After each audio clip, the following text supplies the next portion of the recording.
Canada has announced their slash for permanent residents by next year, 2025 and 2026, and even 2027.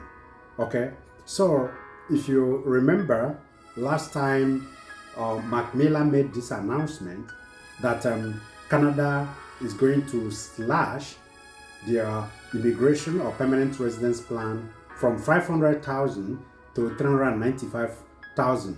Okay, so and this means that to get Canada visa right now will be very difficult.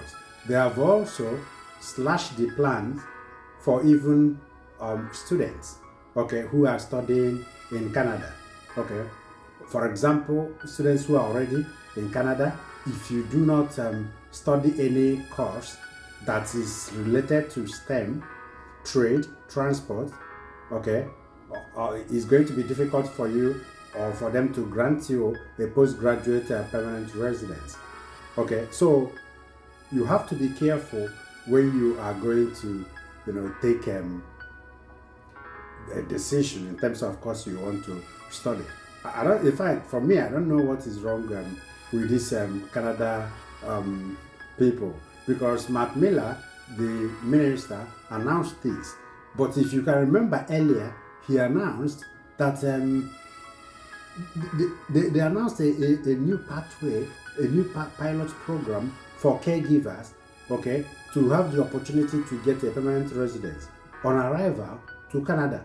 But I don't know why they just decide to change this overnight. Okay, this is, for me, it's frustrating.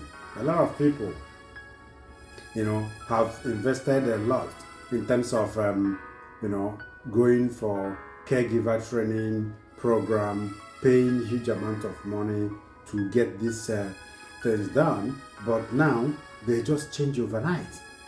I don't know why it is so. Okay, so Canadian government announced this, and they also even announced they slashed the student opportunities. So for the fact that you are in Canada already, studying, if you don't study any of these courses, okay, that pertains STEMs and the transport and so on and so forth, it will be very difficult for you to get your permanent residence. So for my advice is this. I will advise you consider Europe, consider Australia and New Zealand. There are great opportunities in these countries that I've mentioned. Okay, do not lay your eggs in one basket. Okay, so that you do not, because what it stands now is that, man, it's going to be difficult, and even the waiting time has also been extended.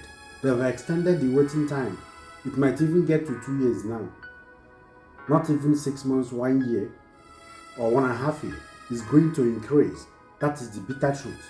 So my advice is that you do not insist that it must be Canada. No, let's try Europe. Let's try Australia. Okay? And then New Zealand as well. So guys, you have to, be resilient. Don't give up. Things might still change. Not be Canada. We know them now. They might even, change it tomorrow, because within a space of 1 year, they have changed so many. Because when they announced that of caregiver pilot scheme, everybody was super excited. Okay, all of a sudden they just changed it, because they promised people that with caregiver pilot program, they will just open their arms to welcome everybody into Canada. As soon as you are coming, at the port of entry, they will greet you with permanent residence. All of a sudden, we are hearing this. Okay, so this slash is 21%. Brother, it's not funny. You can agree with me that it's not going to be funny. Next year, the rate of denial will increase. There is no two ways about it. It's going to increase. But don't lose hope. Like I always tell you, and I always advise, let's channel our hope elsewhere. Okay? There are other better places in the world that we can apply, or we can try. Okay? So, do not I repeat, do not lose hope. You can still get your visa, okay? Until I see you in my next video, keep succeeding and goodbye.